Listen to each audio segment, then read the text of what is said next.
السلام علیکم پیارے بچوں، آج ہم سبق روزہ کی مشق کا مختصر سوالات میں سے سوال نمبر 3، روزہ دار کے لیے کتنی خوشیاں ہیں؟ سوال نمبر 4، رمضان میں دوسرے لوگوں کے لیے کیا جذبہ بیدار ہوتا ہے؟ اور سوال نمبر 5 پڑھیں گے۔ سوال نمبر 5 ہے، شہر المواسطی کسے کہا جاتا ہے؟ پیارے بچوں، آج کے سبق میں ہم ان 3 سوالات کے بارے میں پڑھیں گے۔ بچوں، آپ کی اسلامیات کی کتاب کے صفحہ نمبر 11 پر اگر آپ دیکھیں تو یہاں پر سوال نمبر 3 کا جواب موجود ہے، روزہ دار کے لیے 2 خوشیاں۔ آپ صلی اللہ علیہ وآلہ وسلم کا فرمان ہے، للصائم فرحتان، فرحۃ عند افطارہ و فرحۃ عند لقاء ربہ۔ ترجمہ، آپ صلی اللہ علیہ وآلہ وسلم نے فرمایا، روزہ دار کے لیے 2 خوشیاں ہیں۔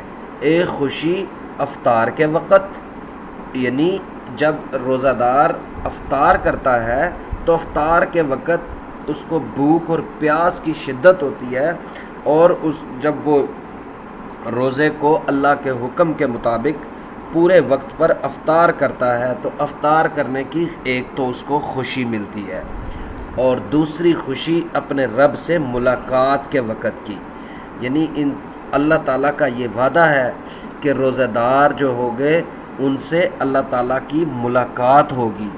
تو روزہ دار کے لیے یہ 2 خوشیاں اللہ تعالیٰ نے رکھی ہیں۔ ایک، روزہ دار جب افطاری کرتا ہے تو افطار کے وقت کی خوشی، اور دوسری اپنے رب سے ملاقات کی خوشی ہے۔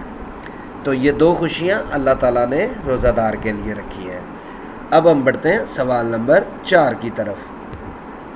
سوال نمبر 4 تھا کہ روزے کی وجہ سے انسان کے دل میں کس طرح کا جذبہ بیدار ہوتا ہے؟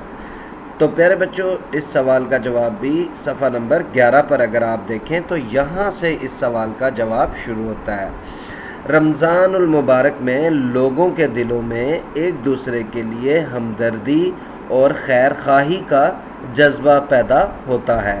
تو پیارے بچوں، رمضان ایک ایسا مہینہ ہے کہ جس مہینے کے اندر لوگ ایک دوسرے سے ہمدردی کرتے ہیں، ایک دوسرے سے تعاون کرتے ہیں، ایک دوسرے کے کام آتے ہیں، ایک دوسرے کی مدد کرتے ہیں، ٹھیک ہے، اور پھر ایک دوسرے کی بھلائی کرتے ہیں، ایک دوسرے کی یعنی کام آنے کے بعد ایک دوسرے کے لیے بھلائی کا کام کرتے ہیں، خیر خواہی کا کام کرتے ہیں۔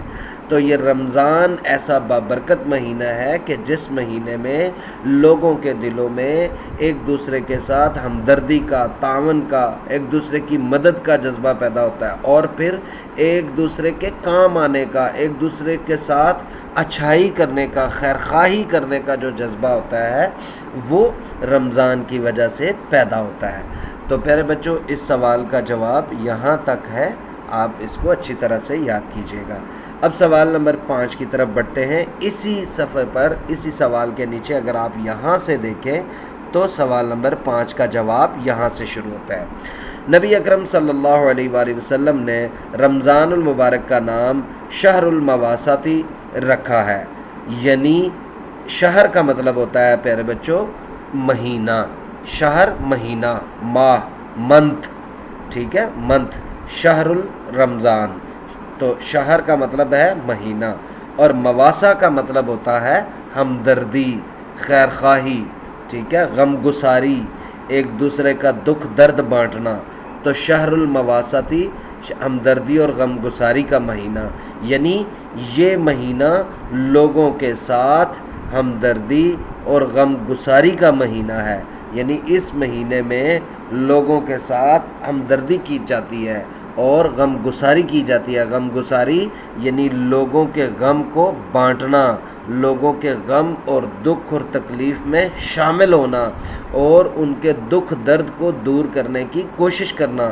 دیکھیں، کیونکہ جب روزہ دار کو بھوک اور پیاس کا تجربہ ہوتا ہے تو اسے بھوکے اور پیاسے لوگوں کی تکلیف کا احساس ہوتا ہے۔ انسان جب خود بھوکا پیاسا رہتا ہے تو پھر اس کو اس بات کا اندازہ ہوتا ہے کہ بھوک اور پیاس کی کتنی تکلیف ہوتی ہے۔ تو تو انسان کے خود بھوکے پیاسے رہنے کی وجہ سے اس کو اس بات کا تجربہ ہوتا ہے، اور پھر وہ اس بات کا احساس کرتا ہے کہ غریب، یتیم، مالی طور پر جو کمزور لوگ ہوتے ہیں وہ پورا سال کس طرح بھوک اور پیاس کو برداشت کرتے ہیں۔ اس لیے اس مہینے کا نام آپ صلی اللہ علیہ وآلہ وسلم نے شہر المواسا رکھا۔ تو پیارے بچوں، اس سوال کو آپ یہاں تک اچھی طرح سے یاد کیجئے گا، اور جو سوالات آپ سے پوچھے جائیں گے ان کے مناسب جواب منتخب کیجئے گا۔ اللہ حافظ۔